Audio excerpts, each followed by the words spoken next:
আজকের রেসিপি উচ্ছে মাছের ডিমের তরকারি। এইভাবে উচ্ছেগুলোকে কেটে নেব।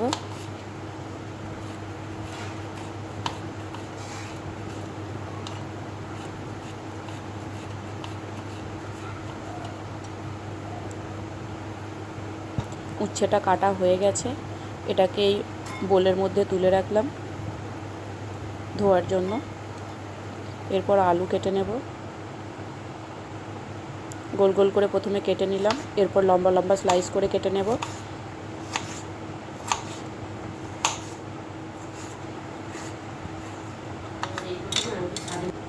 আলুগুলোকেও ধুয়ে নেব, ধুয়ে তুলে নিলাম।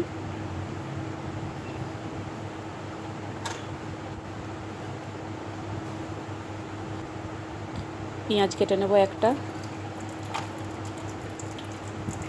কড়া গরম করে ওর মধ্যে তেল দিয়ে দিলাম।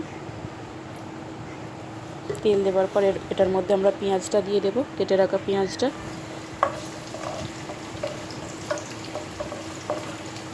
পেঁয়াজটা ভালোভাবে নেড়ে ছেড়ে নেব লাল হওয়ার জন্য। এটা অর্ধেক লাল হয়েছে, পুরোপুরি লাল হয়ে গেলে এর মধ্যে দিয়ে দেব আলু।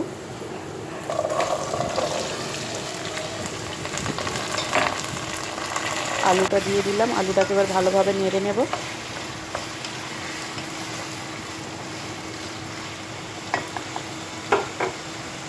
আলুটা নেড়ে নেবার পর এর মধ্যে দেব হলুদ গুঁড়ো, 2 চামচ হলুদ গুঁড়ো দেব। লঙ্কার গুঁড়ো 2 চামচ দেব। নুন দিয়ে দেব 2 চামচ। ভালোভাবে এইভাবে নেড়ে নেব। আলুটাকে ভালোভাবে কষিয়ে নেব এইভাবে নেড়ে নেড়ে। এরপরে আমরা দিয়ে দেব উচ্ছে। কুচিয়ে রাখা উচ্ছেটা দিয়ে দিলাম। এটাকেও ভালোভাবে নেড়ে চেড়ে নেব।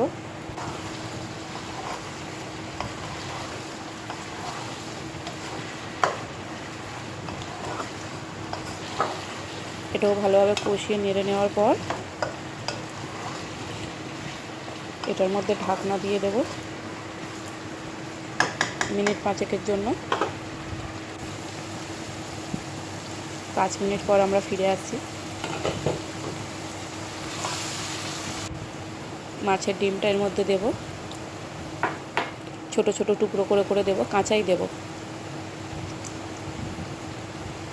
এইভাবে ছিঁড়ে ছিঁড়ে অল্প অল্প করে একটু একটু দিয়ে দেব, চারিদিকে দিয়ে দেব। এই যে দেখুন ভালোভাবে দিয়ে নিয়েছি।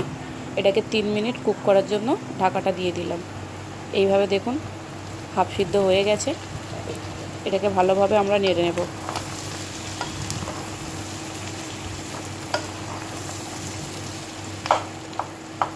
এটাকে ভালোভাবে কষিয়ে নেওয়ার পর এটার মধ্যে আমরা গরম জল দিয়ে দেব। গরম জলটা আমার রেডি করাই আছে, শুধু এর মধ্যে দিয়ে দেব।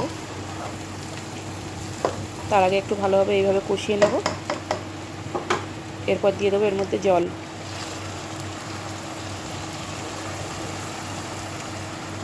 গরম জলটা দিয়ে দিয়েছি। এবার একটু নেড়ে চেড়ে নিয়ে এটাকে ঢাকা দিয়ে দেব।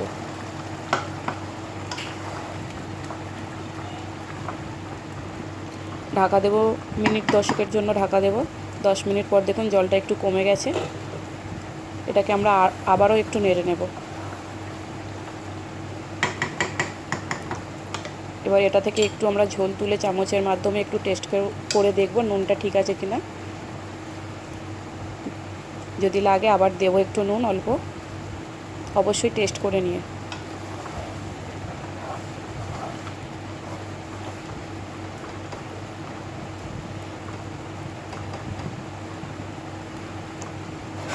এইভাবে ডিমগুলোকে একটু ঝোলের মধ্যে ডুবিয়ে দিলাম। দেখুন এটাকে ঢাকনা চাপা দিয়ে আমরা গ্যাসের ফ্লেম অফ করে রেখে দিলাম। এই দেখুন জলটা কমে গিয়ে পুরো টান টান হয়ে রেডি হয়ে গেছে উচ্ছে মাছের ডিমের রেসিপি। দেখুন দেখতে কি সুন্দর হয়েছে, খেতেও আশা করি খুব ভালো হবে।